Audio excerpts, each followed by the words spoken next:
कुछ दिन पहले एक परिचित के घर गया था। जिस वक्त घर में मैं बैठा था, उनकी मेड घर की सफाई कर रही थी। मैं ड्राइंग रूम में बैठा था। मेरे परिचित फोन पर किसी से बात कर रहे थे।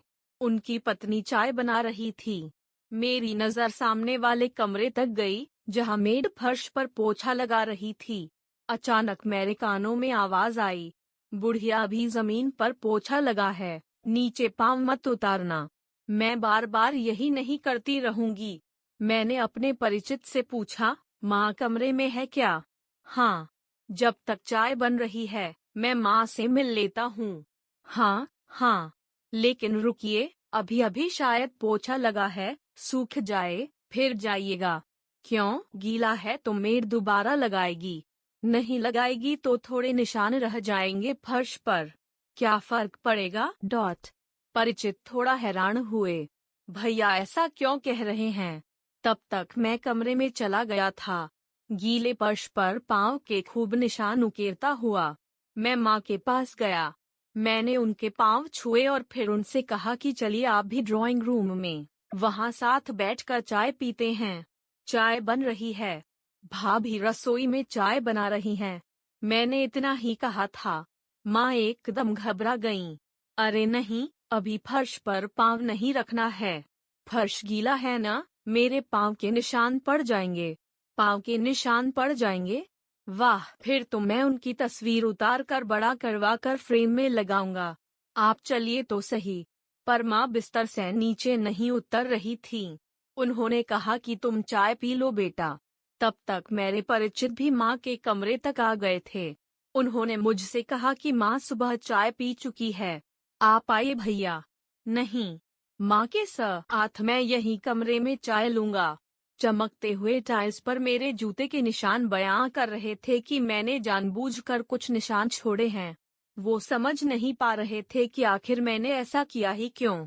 उन्होंने मुझसे तो कुछ नहीं कहा, लेकिन मेड को उन्होंने आवाज दी, बबीता जरा इधर आना। इधर भैया के पाँव के निशान पड़ गए हैं, उन्हें साफ कर देना। बबीता ने गीला पोछा फर्श पर लगाया। जैसे ही फर्श की दोबारा सफाई हुई, मैं फिर खड़ा होकर उस पर चल पड़ा। दोबारा निशान पड़ गए। अब बबीता हैरान थी, मेरे परिचित भी। तब तक उनकी पत्नी भी कमरे में आ चुकी थीं।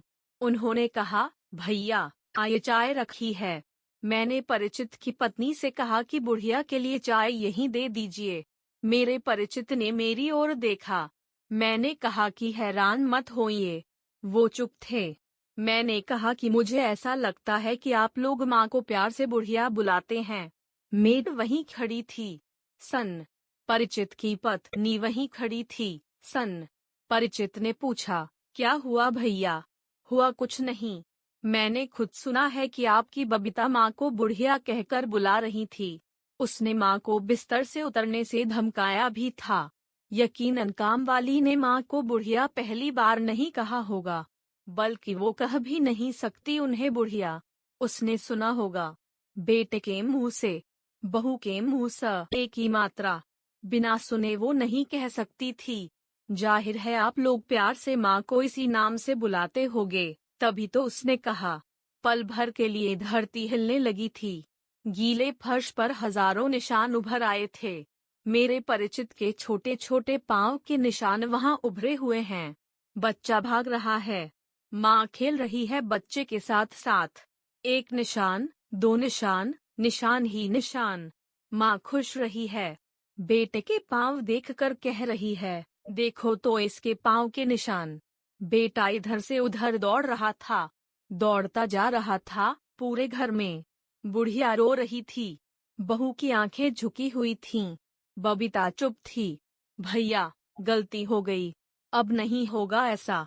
भैया बहुत बड़ी भूल थी मेरी। मेरे परिचित अपनी आंखें पोंछ रहे थे। मैं चल पड़ा, सिर्फ इतना कहकर कि आंखें ही पोंछनी चाहिए। उस फर्श को तो चूम लेना चाहिए जहां माँ के पाँव के निशान पड़े हों। साभार। इस कहानी के लिए इससे उपयुक्त चित्र कोई और नहीं लगा।